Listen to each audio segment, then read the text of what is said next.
সাধারণ মানুষ আমি আমাদের এখানে বলছি ঘরে ঘরে টুরু পাম্প এই টুরু পাম্প কৃষকরা ব্যবহার করছে মূলত সবজি এই সমস্ত সরকার কোন কৃষকেরা দেখছে এখন এগুলো সবগুলো তুলে দিয়ে কৃষকদের হাতে চলে গেল কৃষক এবং সারা দেশে সংযুক্ত কিষাণ মোর্চা 500 কৃষকের সংগঠন তার সঙ্গে যুক্ত হয়েছে কেন্দ্রীয় ট্রেড ইউনিয়নগুলো, তারও এই কর্মসূচির মধ্যে আছে। তার মূল উদ্দেশ্য কেন্দ্রীয় সরকার বিজেপির তারা পার্লামেন্টে এই যে ডিসেম্বরে যে পার্লামেন্ট সেশন চলছে এখানে 2টা বিল আনছে। একটি হলো বীজ বিল 2025। তার লক্ষ্য হলো আমরা কৃষকরা যে নিজেরা ফসল করে ফসল থেকে বীজ রাখি আবার বীজ লাগাই, এই অধিকার কেড়ে নিয়ে এটা তুলে দেবে কর্পোরেটদের হাতে, পুঁজিপতিদের হাতে। সরকার সার্টিফিকেট দেবে, সার্টিফিকেট যারা দেবে তারা ছাড়া কেউ বীজ উৎপাদন করতে পারবে না।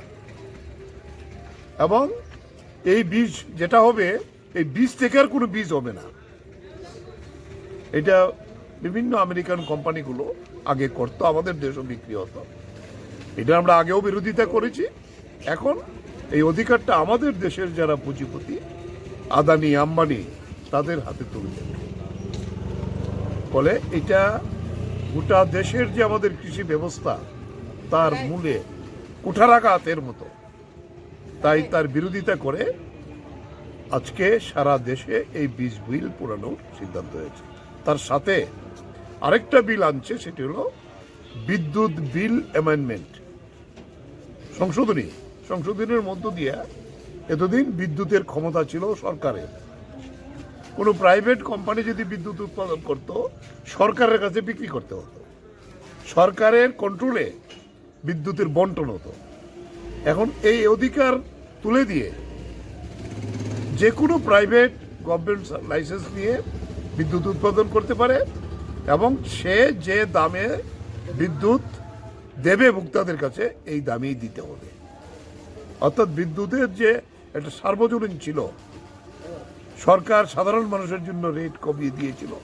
যারা ইন্ডাস্ট্রি করে তার রেট বেশি, যারা কমার্শিয়াল আছে তার রেট বেশি, কিন্তু সাধারণ ভোক্তাদের অনেক কম দামে বিদ্যুৎ দেওয়া হতো।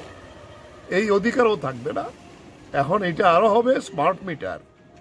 স্মার্ট মিটার মানে মোবাইলে যেমন আমরা ওই চার্জ শেষ হয়ে গেলে আমি আর করতে পারি না, সঙ্গে সঙ্গে টাকা ঢোকাতে হবে।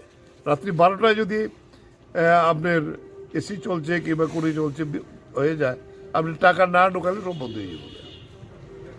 আপনি খেতে বসেছেন, টাকা নাই, বিদ্যুৎ বন্ধ হয়ে যাবে, অটোমেটিক এটা হয়ে যাবে।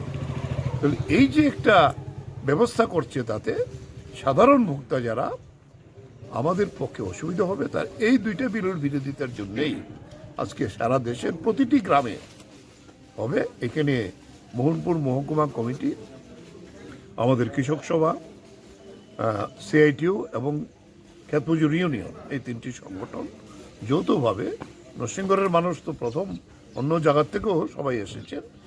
এই প্রোগ্রাম আমরা করলাম। এখানে বিল পুরালাম, 2টা বিলের কপি, বিদ্যুৎ বিল 25 এবং সিট বিল 25 পুরালাম। এই হলো আজকে আমাদের এখানে কর্মসূচি।